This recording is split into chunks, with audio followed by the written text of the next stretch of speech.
Et bonjour à tous, regardez cette merveille, il est là, le Leica Q3, un capteur full frame de 60 mégapixels triple résolution, un objectif 28 mm qui ouvre à 1.7, un boîtier qui tient dans la main, que vous pouvez emmener partout, dans une poche. Est-ce que ce Leica Q3 vaut sa réputation, un objet souvent désiré et désirable? Eh bien aujourd'hui, je me suis attardé à le tester pendant plusieurs jours et aujourd'hui, je vais vous montrer ce qu'il a dans le ventre et on va faire une review complète de la partie photo de cette petite merveille. Alors si je transpire aujourd'hui, c'est normal, c'est la canicule en Bretagne, j'ai chaud, mais on va essayer de faire au mieux pour vous montrer tout ça. Avant toute chose, n'hésitez pas à vous abonner, à mettre un petit pouce bleu, à mettre un commentaire, franchement ça fait plaisir, ça me demande énormément de temps de faire ce genre de vidéo, donc c'est toujours appréciable. Et évidemment, cet avis-là est totalement subjectif et objectif, c'est-à-dire qu'il n'y a aucune influence extérieure qui a fait cette review et donc je suis libre en tout point de dire ce que je veux sur l'appareil, c'est important de le dire. Comment on va s'organiser cette vidéo? Très simple, on va voir déjà tout ce qui tourne autour du boîtier, des boutons de cet objectif parce qu'il y a pas mal de choses à dire et ensuite on va rentrer au cœur du métier et de l'image puisqu'on va voir que vaut le couple 28 mm 1.7 et ce capteur full frame en termes de qualité d'image, montée en ISO, dynamique, etc. Il y a plein de choses à voir. Donc, comme d'habitude, prenez un petit café parce que la vidéo va être longue, mais j'espère qu'elle va vous plaire et peut-être vous guider. Et une raison de plus pour vous abonner à la chaîne, je ferai dans une des prochaines vidéos un comparatif entre le Q3 et le Fujifilm GFX 100 RF. Donc ça aussi, ça peut être quelque chose qui vous intéresse. Passons maintenant donc à l'aspect physique du boîtier et tout ce qui est ergonomie et on va voir en quoi il a des gros points forts et aussi pour moi quelques petites faiblesses ou points d'amélioration sur ce boîtier. Tout d'abord, on va parler de qualité de fabrication. C'est du Leica, j'ai envie de dire un quasi sans faute dans les finitions. On est sur un ensemble en magnésium avec une petite, on va dire, je sais pas comment appeler ça, un revêtement en cuir ici qui est très agréable en main, ce qui en fait un ensemble noir comme ça, hyper discret que vous pouvez emmener partout sans trop attirer l'attention, même s'il y a cette petite pastille rouge évidemment distinctive de Leica, mais on est sur une qualité de fabrication, un bloc qui est juste sublime et qui est très appréciable à tenir en main et on voit que c'est un bel objet pour ceux qui aiment aussi ce genre d'appareil, d'avoir un bel objet, ce qui peut aussi justifier son prix, c'est en partie ça, les finitions sont juste sublimes. L'ensemble fait 743 grammes et on peut aussi retrouver une tropicalisation IP52, ça c'est vraiment top pour le quotidien, pour ceux qui aiment voyager et emmener leur appareil en toutes circonstances, on se sent rassuré quand on a cet appareil. Première chose que l'on peut voir sur cet appareil, ici vous allez voir de profil, il n'y a littéralement aucune poignée sur cet appareil et on peut voir que l'objectif est quand même prédominant quand on le met de profil.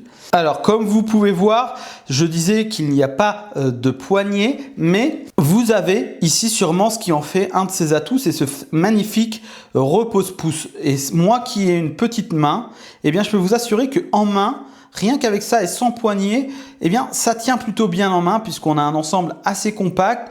L'équilibre, quand on utilise bien ce repose-pouce un peu comme vous pouvez le voir ici, c'est plutôt cool, mais pour autant, j'aurais préféré une petite poignée. C'est vrai que moi, surtout sur un appareil qui coûte cher comme ça, j'aime bien le sentir en main et de pouvoir l'agripper, chose que ici, c'est moins facile à faire, mais au bout de un jour ou deux, on s'y habitue et au final l'équilibre marche quand même et cette prise en main n'est pas délirante et le manque de poignée ne se ressent pas puisqu'il est assez léger et bien équilibré. Rien que le fait que cette petite pièce ici, je trouve qu'elle est très bien faite et elle est super agréable au quotidien. On va passer maintenant à l'arrière du boîtier. Comme vous pouvez le voir ici, on est sur du Leica assez simple. On retrouve 3 boutons. Ce bouton ici qui nous permet tout simplement d'avoir un bouton personnalisable aussi et d'avoir le menu accessible ici et on a cet écran qui casse un peu les codes du Leica Q puisque il est inclinable en haut comme en bas comme ça, ce qui peut aider certaines personnes à photographier, ou en tout cas c'est un vrai plus. Mais vous le savez, vous avez peut-être vu, je shoote beaucoup en vertical et je veux absolument un écran en mode tilt comme ça qui me permet de relever de ce côté-là pour photographier plus facilement en vertical. Malheureusement, eh bien, c'est pas le cas ici, comme sur beaucoup d'appareils, et je trouve ça dommage. On retrouve aussi en haut ici 2 boutons personnalisables et on a ce fameux viseur. Ce viseur est un vrai coup de cœur. J'avais un peu peur parce que il me semblait assez petit comme ça. Quand vous le voyez, il paraît assez petit, mais je peux vous assurer qu'une fois à l'œil, eh bien déjà, il est très confortable parce que on est sur un écran quand même qui est lumineux, on est sur du 5,76 mégapixels et on est à un taux de rafraîchissement de 120 Hz il me semble. Et bien du coup c'est un vrai plaisir à utiliser au quotidien. Je me sens vraiment bien avec, même si de base je préfère un peu les gros viseurs centraux. Et bien là, j'ai pas du tout reçu de gêne. On peut aussi shooter comme ça pour ceux qui veulent, même si c'est pas trop mon cas. Mais en tout cas, eh bien, même la matière ici qui est autour est vraiment agréable à utiliser. Et en tout cas, moi j'aime beaucoup ce viseur et je l'ai vraiment pour moi un plus sur ce genre d'appareil et gros coup de cœur pour ce viseur. Sur le dessus, on peut difficilement faire plus minimaliste puisque on retrouve cette fameuse molette ici. On a notre bouton marche arrêt avec le bouton déclencheur. On a cette petite molette là qui est très agréable à utiliser et on a un nouveau bouton personnalisable qui est ici. Là où devant, on n'a aucun bouton qui vient eh bien encombrer le devant de l'appareil. Donc tout se passe au-dessus ou derrière. Dans mon utilisation quotidienne, on voit qu'il y a quand même 4 boutons personnalisables, je crois. En tout cas, il y en a quand même quelques-uns, ce qui vous permet, pour la plupart des pratiques, quand on a ce genre d'appareil, de personnaliser votre boîtier comme bon vous semble et de ne pas avoir de frustration. Et en plus de ça, on a évidemment sur le bouton menu, on a d'autres options qu'on peut activer ici. Donc ça, c'est vraiment quelque chose que je trouve appréciable. Il n'y a pas 10 000 boutons, on sait bien où aller et quand y aller. Et pour ça, c'est top. On va aussi finir sur l'aspect physique du boîtier avec ce magnifique objectif que vous pouvez voir, donc un 28 mm 1.7 qui est une véritable merveille. On peut voir sur le devant ici cette fameuse bague crantée qui est une merveille à utiliser. On retrouve aussi ici une autre bague où vous pouvez tout simplement passer en mode AF manuel, de l'AF au manuel, et ici où vous pouvez passer en mode macro, puisque vous avez un mode macro, on y reviendra plus tard, avec une mise au point à 17 cm. Et je dois avouer que j'ai rarement pris autant de plaisir à utiliser ce genre d'objectif. Parce que ici, en fait, j'ai l'impression que tout est à sa place et nous permet aussi d'être parfois un peu plus créatif quand on sait qu'il y a ce mode macro. Eh bien, on y pense, mine de rien, de temps en temps. Le fait qu'on puisse passer aussi en manuel, parfois on peut tenter des choses. Et surtout, cette bague crantée, eh bien, elle est à la place qu'il faut, là où il faut, et on peut plus facilement jouer sur l'ouverture. Là où sur d'autres objectifs, elle est souvent plus derrière. Et moi, je préfère quand elle est devant comme ça. Donc ça, c'est vraiment un gros plus pour moi. C'est cet objectif qui est déjà sublime, d'une qualité de fabrication assez incroyable, mais c'est surtout qu'il permet une interaction qui, voilà, on sent qu'on fait de la photo, qu'on utilise un objectif photo, et ça, c'est vraiment top. Et je voulais aussi revenir sur un point qui me semble important en termes d'ergonomie, de tout ce qui est intuitif, etc.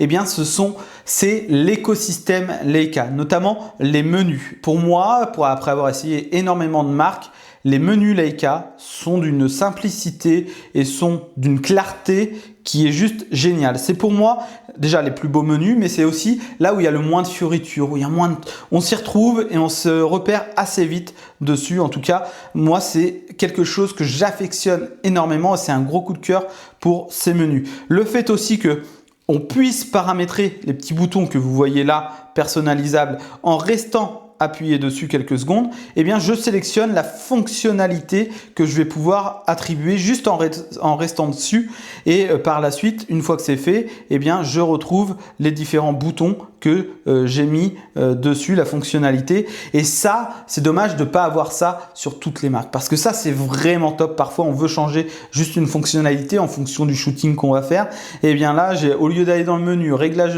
utilisateur et tout, hop, je peux changer directement ma fonctionnalité sur ce bouton paramétrable. Et même l'écosystème en général avec l'application Leica, c'est un ensemble qui marche parfaitement, et je trouve que tout est fluide et ça marche vraiment bien. Donc ce côté menu, personnalisation, application, c'est pour moi aussi un des gros points forts qu'on sous-estime quand on achète un boîtier. Pour en finir sur la partie ergonomie, il y a deux petites choses que je regrette qui se passent sous le boîtier. C'est la batterie. Alors c'est une batterie commune au SL. Si vous avez du SL, ça c'est plutôt une bonne chose, mais j'aurais aimé sur un petit compact avoir une batterie qui tient quand même plus longtemps, là où sur une journée de shooting entière j'ai quand même dû la changer, et c'est un peu dommage, là où sur d'autres appareils ce n'est pas le cas, et je trouve ça un peu dommage d'avoir une batterie un poil limitée, même si par contre j'aime énormément ce système de batterie qui s'enlève comme ça. Je sais pas pourquoi, mais en tout cas je trouve ça vraiment top et bien fait. C'est un petit détail, mais on est dans les détails dans cette vidéo. Et autre point que je trouve négatif, et c'est pour moi un des points les plus négatifs sur le côté aspect physique et le côté ergonomie, c'est le fait que on n'ait que un slot de carte SD qui est ici. Alors certes UHS 2, ça c'est bien, mais voilà, on aurait aimé sur ce genre de boîtier expert en avoir au moins deux. C'est le petit regret. Et l'autre petit regret qui est lié à ça, c'est que cette trappe est positionnée juste à côté du truc de trépied. Donc moi qui mets toujours un petit truc à trépied pour ce que je l'accroche là, eh bien à chaque fois je dois l'enlever pour prendre la carte SD, et ça pour moi c'est juste pas possible, alors que il y avait la place pour le mettre sur le côté, puisque là il n'y a aucune connectique, et là sur le côté on a deux connectiques micro USB et USB-C pour les transferts, etc. Mais voilà, on est dans le minimalisme et la photo, mais voilà, ça c'est mon petit regret quand même d'avoir positionné cette trappe ici. Mais mis à part ces petits défauts que je vous ai dit, c'est un merveilleux boîtier qui est juste sublime, discret, polyvalent et qui tient bien en main malgré le manque de poignée. Et ça, j'étais assez surpris de ça. Donc, c'est quasiment un sans faute, mais il y a quand même quelques petits axes d'amélioration selon moi. Et voilà, messieurs, dames, pour l'aspect physique, ergonomie, menu, etc.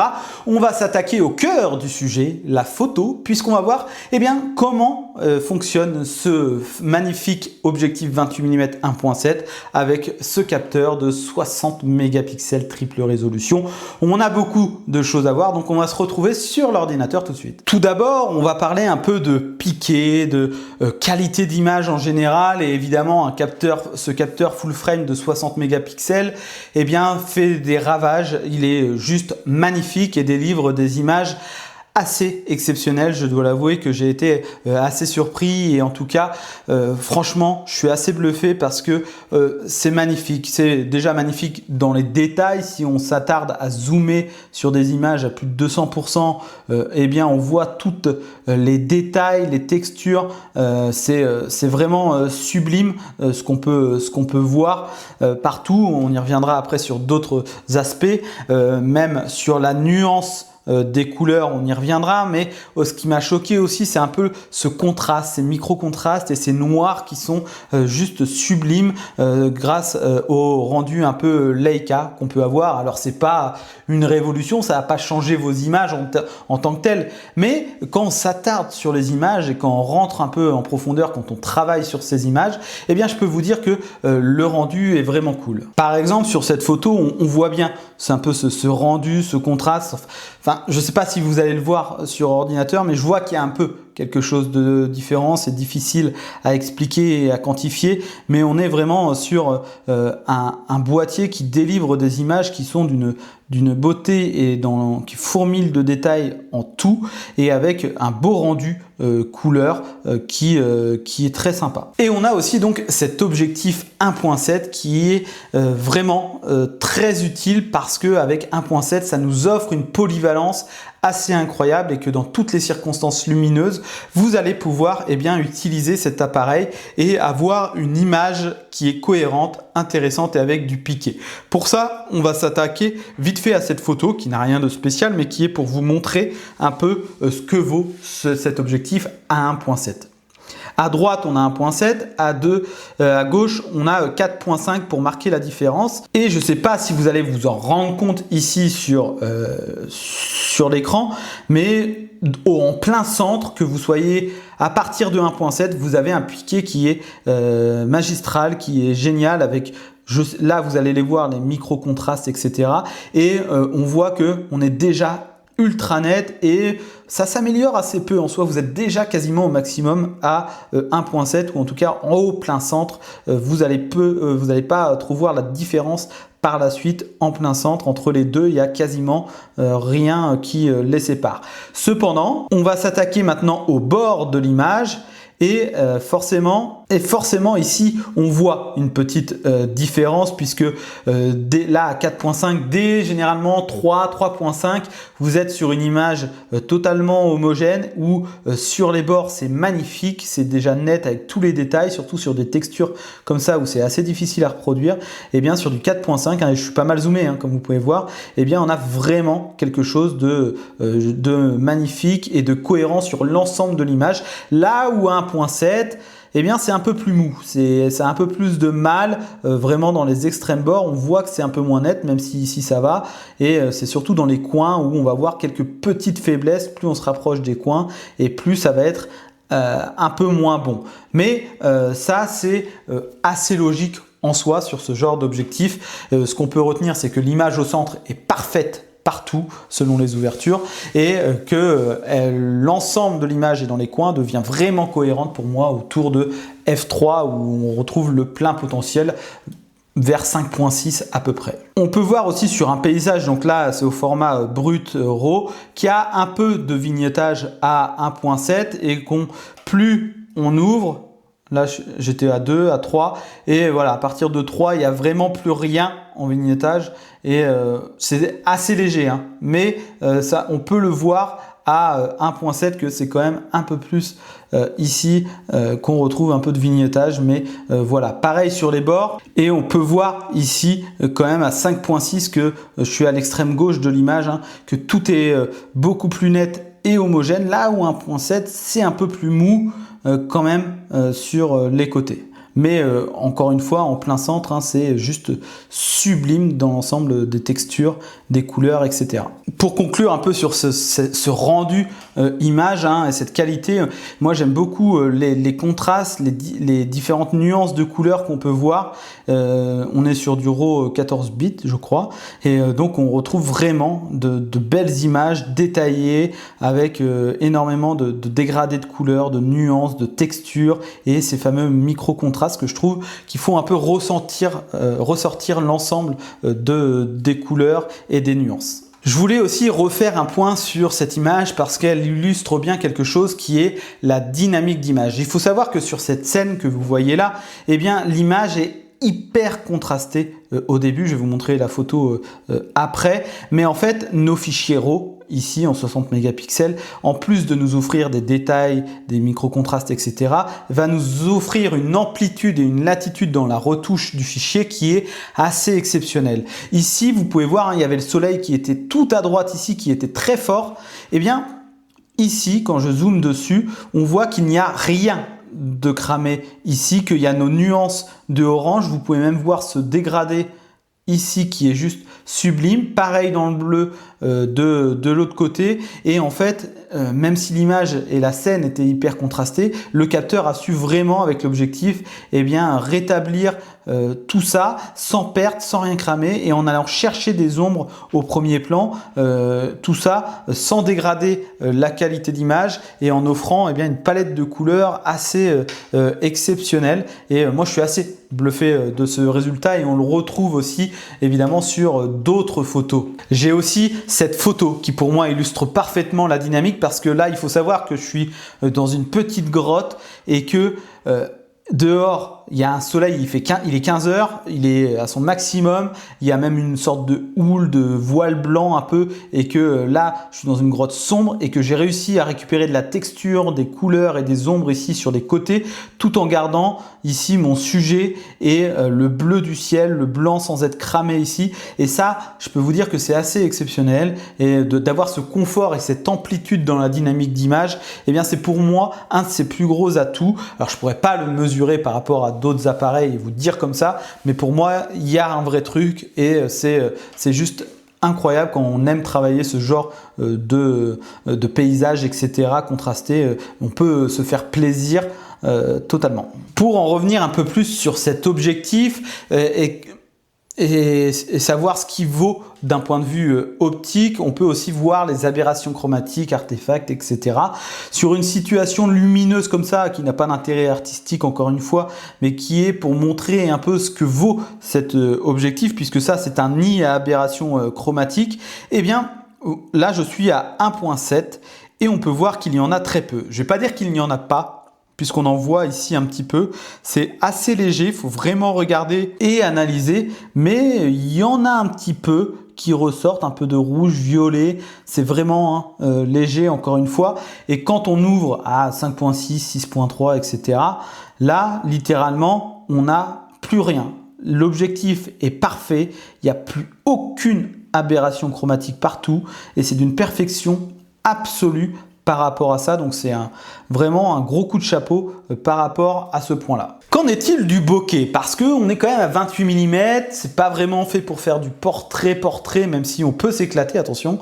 Je dis, c'est juste que c'est pas l'idéal entre guillemets, mais on peut faire du portrait et vous pouvez vous éclater, parce que à 1.7, vous allez voir, comme ici sur cette photo qui est un RAW non retouché, eh bien on peut voir que vous pouvez avoir un bokeh qui est délicieux. Alors je suis pas portraitiste, je fais pas de studio, etc. Donc j'ai peut-être pas le recul nécessaire par rapport à ça, parce que je shoote assez peu à 1.7 ou 1.8, mais je peux vous dire que j'ai été bluffé par ce bokeh, non pas par la différence qu'on peut avoir entre le premier plan et le deuxième, mais vraiment par ce côté voluptueux, ce côté vraiment doux qu'on peut avoir, et cette transition qui est d'une douceur sublime et qui a vraiment un petit rendu atypique qu'on peut lui attribuer. Ici sur une photo comme ça, vous n'allez pas forcément vous en rendre compte, mais on voit, là c'était plus pour vous illustrer que vous pouvez faire du portrait. Il y a très peu de distorsion sur ce 28 mm,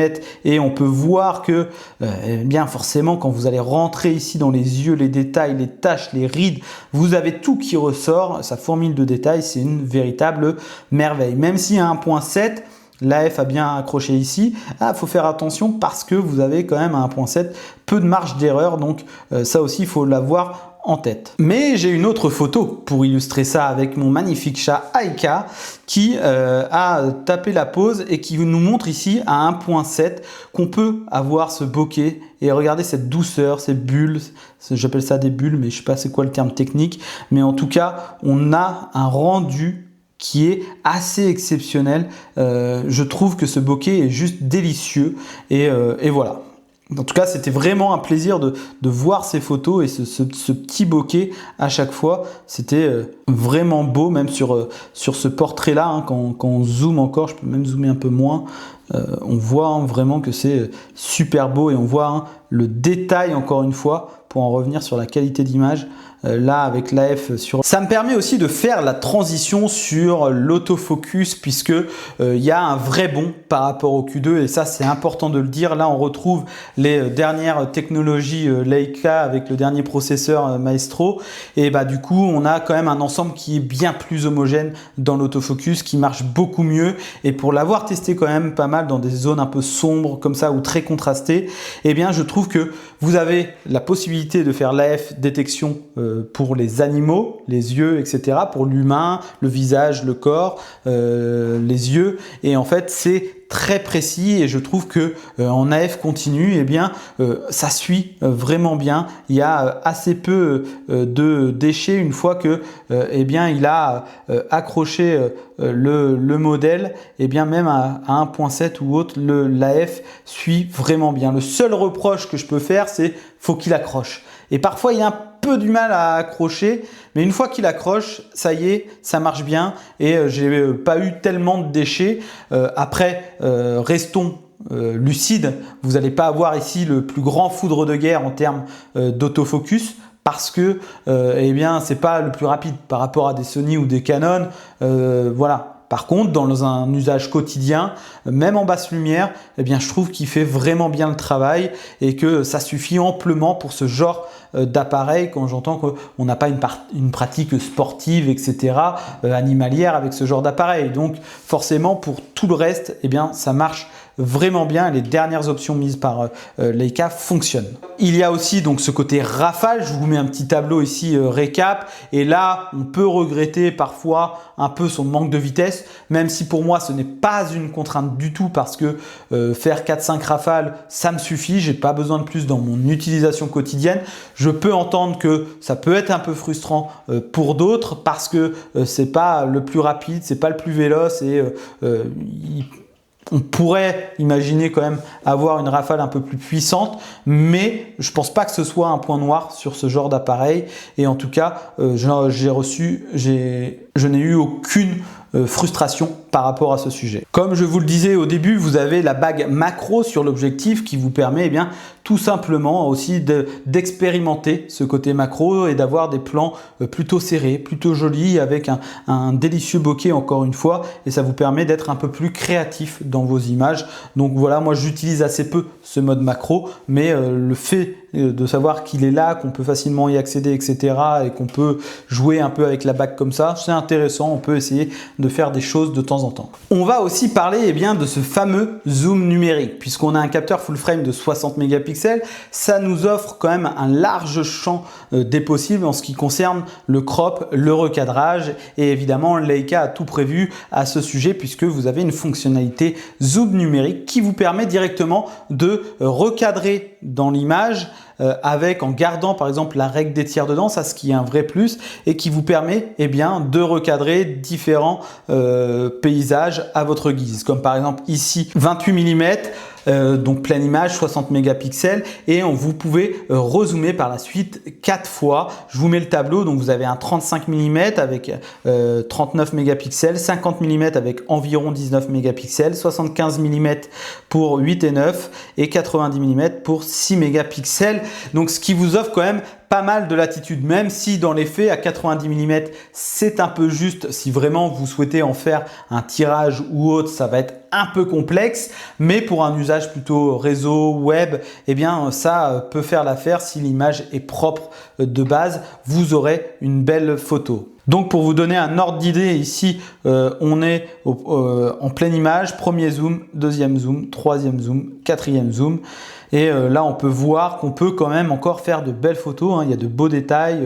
C'est carrément exploitable ici. Donc, c'est un vrai plaisir à utiliser et ça offre de nouvelles perspectives. Par contre, et c'est là où je tiens à dire, et c'est pour moi un des points noirs, mais c'est par rapport à ce que j'aime, c'est pas du tout par rapport à l'appareil, c'est que comme je vous ai dit, ici, le zoom numérique, vous n'avez qu'un seul choix. C'est-à-dire que vous allez avoir ce cadre blanc qui va s'incruster dans l'image et qui va vous aider au cadrage. Alors, c'est bien parce que vous pouvez, par exemple, voir le sujet qui arrive dans le cadre, un peu sur à côté.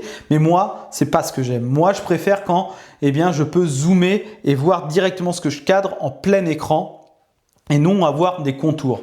Et ça, c'est dommage. C'est vraiment dommage pour moi qu'ils ne puissent pas proposer plusieurs options par rapport à ça, comme le fait par exemple le Fuji. J'ai le choix, soit j'ai ce côté cadrage contour, ou soit je zoome directement. Ce qui est dommage aussi, c'est que quand j'appuie sur la fameuse molette, sur le bouton pour zoomer, je peux pas revenir en arrière en un coup. C'est un peu dommage. J'aimerais bien pouvoir jongler avant, arrière plus facilement, comme je peux le faire par exemple sur le Fuji grâce à la molette.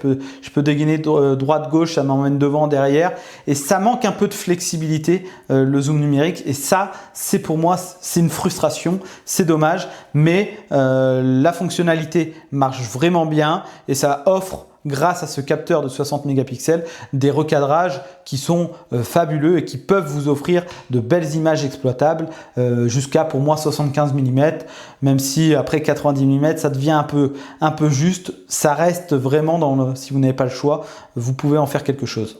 Maintenant, on va s'attaquer à un nouveau gros sujet, messieurs, dames, parce que, eh bien, on va voir tout ce qui est montée en ISO, triple résolution et stabilisation. Et là aussi, il y a des choses à dire parce que je voulais en même temps faire le parallèle avec cette triple résolution dont Leica est parmi les seuls à le faire sur le marché. Je ne sais pas si c'est les seuls, il faudrait que je regarde, mais en tout cas, en fait, vous avez différents formats. Là aussi, je vous mets un tableau. Vous avez 60 mégapixels, 36 mégapixels et 12 mégapixels. Sauf que la particularité de ce capteur triple résolution, c'est qu'il va utiliser l'ensemble du capteur. Il ne va pas cropper dans le capteur pour offrir une définition plus basse. Vous gardez l'ensemble du capteur, sauf que vous avez une définition différente. C'est top pour ceux qui veulent des fichiers plus légers, ceux qui veulent vraiment avoir des fichiers rapides à traiter, à envoyer, etc.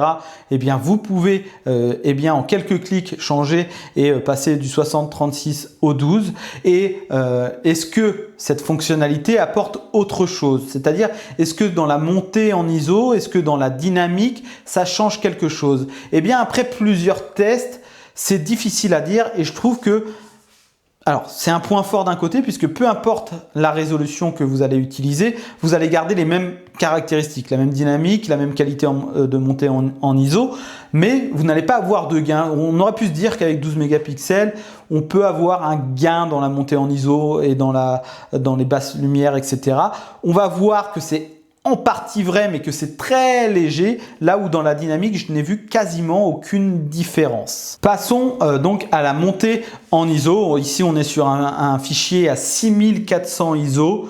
Voilà, et je trouve que la qualité est encore exceptionnelle à 6400 ISO. On peut voir tous les détails de l'image. Là c'est mieux, ça buguait. Et on a évidemment on perd en détail, on perd en texture et on commence à voir un peu de grain. Mais en termes de grain, c'est assez ridicule entre guillemets. Et on a vraiment une belle image qui est retranscrite. Et donc on peut même, à la base, l'image était comme ça, et on peut voir que même à 6400, on arrive à récupérer quand même des hautes lumières qui parfois peuvent paraître perdues, et là, pas du tout. On a vraiment une image homogène avec de beaux contrastes, une belle fidélité des couleurs et un bruit qui est maîtrisé. On va dire que jusqu'à 12800, eh bien, c'est vraiment intéressant. Pour illustrer ce que je disais tout à l'heure sur la dynamique ou sur la montée en ISO, à droite, vous avez une photo à 12 mégapixels et à gauche, vous avez 60. On voit évidemment que celle à 60 est plus définie, mais je ne trouve pas que à 6400 et à 12800 ISO, eh bien, les 12 mégapixels gèrent mieux la montée en ISO ou les contrastes. Je trouve que les 60 mégapixels tiennent carrément la route et au final, la différence ici, je n'en vois pas, si ce n'est la définition et les détails en termes de couleur et de contraste. On est vraiment sur quelque chose d'homogène, peu importe la résolution. Là où ça peut être intéressant, c'est sur la dynamique d'image. Juste pour info, ici on part sur un fichier de base qui est comme ça, hein. Donc des ombres, on en a à foison, le ciel est en sunset et en fait à droite là vous allez avoir tout simplement les 12 mégapixels et les 60 aussi ici. On voit qu'on a une amplitude déjà pour récupérer les ombres, hein. Je vous rappelle que c'était noir de chez noir, eh bien on arrive à récupérer quand même énormément d'informations. Ici c'est juste pour vous montrer la dynamique d'image que vous pouvez avoir. Donc ici on perd rien dans le ciel et dans les ombres, on arrive à récupérer quand même de la couleur, de la texture, etc. Et donc juste pour vous dire que ici à gauche on est à 60 et à droite on est à 12 et là, alors c'est très léger. Je dirais qu'il y a un peu plus de bruit ou de grain sur le 12 mégapixels, mais les contrastes et les couleurs sont mieux gérés sur le 12 mégapixels. Donc si vraiment sur des scènes ultra spécifiques, vous avez besoin de récupérer beaucoup d'ombre, eh bien peut-être que sur 12 mégapixels, ça sera plus propre. Parce qu'on le voit bien au niveau du tronc ici que les noirs sont plus profonds, il y a plus de texture et les couleurs sont un peu plus fidèles ici. Donc là-dessus, on est sur le 12 mégapixels, a un peu de sens. Pareil ici, on voit que c'est mieux défini, mais que le contraste est mieux géré ici et que on récupère quand même plus d'infos et plus de texture. Mais c'est très léger, c'est vraiment sur des scènes spécifiques. J'ai pas envie de dire que c'est une vérité sur toutes les photos. Si votre image est bien exposée de base, vous n'aurez pas cette différence. À noter qu'avec le Leica Q3, eh bien, vous pouvez monter jusqu'à 100 000 ISO et je me suis amusé à le faire. Alors, dans les faits, vous allez rarement l'utiliser, mais on ne sait jamais selon votre pratique. Eh bien, c'est pas si dégueulasse. Hein. J'ai été assez surpris d'ailleurs. Donc là, on est sur du 60 mégapixels 100 000 ISO. Alors, je vais peut-être dézoomer un peu moins quand même, mais on garde un peu de texture. Alors évidemment, là, le bruit est vraiment présent, mais quand on met à l'œil nu comme ça et en plein écran, eh bien, ça reste exploitable pour du 100 000 ISO, sachant qu'il y a 0 retouche, on est sur du RAW, pareil. Et là, par exemple, la différence à partir de 50 000 ISO, je trouve, voire 25 000, mais surtout à partir des 50 et 100 000 ISO, vous avez une différence qui se marque entre les 60, 36 et 12 mégapixels sur votre résolution, puisque par exemple ici, je ne sais pas si vous allez le voir, peut-être en mettant en plein écran, vous avez une différence dans les contrastes et les couleurs. Je ne sais pas si vous voyez. Et bien là, sur les 100 000 et 50 000, vous avez des petites différences qui peuvent apparaître. Et donc, il n'y a pas de vérité, encore une fois, derrière. Je ne trouve pas qu'il y ait une énorme différence, mais c'est vrai que le 12 mégapixels gère un peu mieux les contrastes et les couleurs dès qu'on monte vraiment un peu plus haut dans les ISO, même si ça reste, je trouve, limité. Je voulais aussi vous montrer cette photo.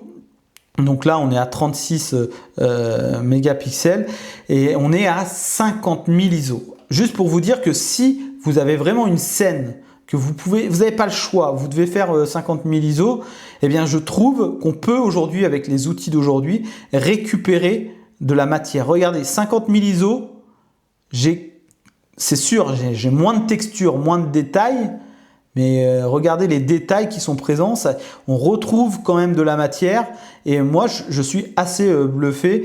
C'était juste pour essayer comme ça. Là on voit dans les herbes, on n'a plus rien là en texture ou quoi, mais on a quand même une image qui est exploitable et cohérente, sachant que si je zoome, on part quand même d'un bruit quand même assez marqué, hein, 50 000 ISO c'est normal, et par exemple avec des outils comme Lightroom et quelques retouches ponctuelles, on arrive quand même à récupérer de la matière et à avoir des images qui sont exploitables. Donc la montée en ISO est excellente, jusqu'à 12 800 ISO, j'ai envie de dire que vous pouvez y aller les yeux fermés quasiment. Au-dessus, ça va se compliquer un peu. Si vraiment vous avez des contrastes, des scènes spécifiques et que vous souhaitez maximiser au plus cette montée en ISO, peut-être que passer en 12 mégapixels dans votre triple résolution peut vous apporter un petit avantage, mais sincèrement, c'est vraiment léger. C'est pas marqué pour moi et en termes de dynamique d'image, je n'ai vu aucune différence. Donc là-dessus, voilà. Ça, c'est ce que j'ai remarqué en tout cas. Pour tout ce qui est stabilisation aussi, puisqu'on ne l'a pas trop évoqué, mais cet objectif est stabilisé et ça... Quel plaisir d'avoir un si bel objectif stabilisé, parce que on peut parfois dans des scènes un peu sombres ou fin de sunset, on peut réduire notre vitesse sans craindre d'avoir des tremblements. J'ai réussi à descendre, alors jusqu'à l'idéal pour moi c'est 1,30, 1/15 où là vous avez quasiment pas de souci, la stabilisation tient la route. Par contre, j'ai eu un peu de mal. Donc là on parle bien de 28 mm. J'ai eu un peu de mal à 1/5. Ça tient. Hein. On voit ici, je vais même zoomer à 100 parce que je suis à 200. Là c'est net, mais là aussi, mais parfois, voilà, là je suis à 1/5, ça l'est moins. Donc il faut quand même faire plusieurs essais pour être sûr. Voilà, même à 1,5 ça marche. 0,5 vraiment faut être immobile, mais voilà, là je suis à 0,5, c'est plutôt net, mais au-dessus de 0,5 là je suis à 0,8, c'est quand même plus compliqué à main levée. Mais voilà, vous êtes, pour moi, la situation de cette stabilisation, elle marche bien. Jusqu'à 1,15, vous êtes plutôt tranquille. En dessous, concentrez-vous vraiment. Mais en tout cas, c'est un plaisir de pouvoir photographier des scènes comme ça à main levée aussi courtes. Franchement, cette stabilisation avec cette ouverture, c'est quand même un petit bonheur. Et voilà, les amis, on en a fini avec ce Leica Q3. J'espère vous avoir éclairé un peu sur ce qu'il est capable de faire, de produire, et en tout cas pour vous donner mon ressenti. Déjà, il y a une notion dont j'ai pas trop parlé jusque-là, mais qui est essentielle, c'est le plaisir. Et je peux vous assurer que ce Leica Q3 est un plaisir au quotidien. On aime faire de la photo avec, on a l'impression d'avoir vraiment un appareil photo avec cet objectif qui est top, avec ces petits boutons qu'on retrouve facilement, sa compacité, on l'emmène partout avec nous au quotidien. Il est magnifique pour les amateurs de beaux objets. Eh bien, c'est toujours un plaisir d'avoir ça. La qualité d'image est exceptionnelle, la dynamique d'image est exceptionnelle, la nuance de couleur, l'amplitude de travail sur les fichiers RAW est là aussi sublime, et c'est vraiment un appareil coup de cœur que j'apprécie, même si il n'est pas sans défaut. Pour moi, encore une fois, là-dessus c'est peut-être subjectif, j'aurais apprécié un écran en tilt, j'aurais aimé avoir un port SD qui soit sur le côté et pas ici avec deux. J'aurais aimé avoir un petit joystick, parce que c'est vrai que je suis quand même plus à l'aise avec un joystick que les flèches. Voilà, il y a des petits trucs comme ça que j'aurais aimé, pareil dans les fonctionnalités, avec un vrai zoom numérique où je peux mieux cadrer comme je le souhaite et offrir différentes options. Donc voilà, il est pas parfait. Il est pas parfait. Est-ce que ça vaut son prix? Voilà, c'est pas à moi de le dire, c'est en fonction de votre porte-monnaie, de vos envies, etc. Mais en tout cas, c'est un objet qui est merveilleux, qui est l'essence même de la photo, et avec lequel j'ai apprécié ces quelques jours en Bretagne à faire de la photo au quotidien avec. Et ce viseur est aussi exceptionnel. Bref, je vais pas refaire toute la vidéo. J'espère que ça vous a plu. N'hésitez pas à vous abonner, à mettre un petit pouce bleu, et on se retrouve bientôt pour une nouvelle vidéo. Ciao!